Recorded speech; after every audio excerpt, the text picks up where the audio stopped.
play a huge role in the wider financial market sector through funding the future and providing for the future. Asset and wealth management industry is also really going to be a key driver in ESG and making ESG such an important element of our future. It will no longer be niche, it'll be mainstream.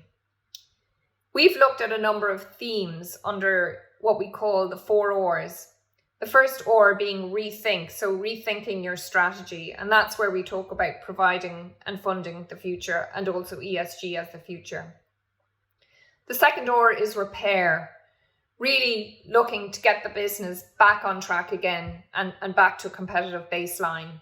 So calibrating quickly with clients, sharpening digital connectivity, clearing out legacy systems and rationalizing portfolios, as well as outsourcing any non-core operations. The third R is reconfiguring to pull ahead.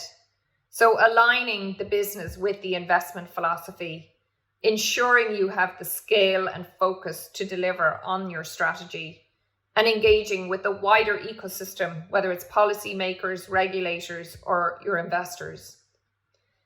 And the fourth R is reporting to really ensure that there is trust in the industry, engaging with society and demonstrating your purpose, engaging with regulators who are demanding much more reporting now, and engaging with clients, shareholders, and limited partners.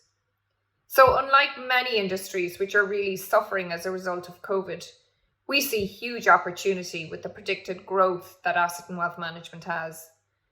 There are opportunities to work with legislators, regulators, and policymakers to solve for providing for the future. There's an urgent need for asset and wealth management to play a key role in the capital markets to fund the future. And if we can channel what is $110 trillion in AWM today and growing in this industry towards ESG criteria, we literally can change the world to be a better place for the future. So please do look out for our report on December 7th, The Power to Shape the Future.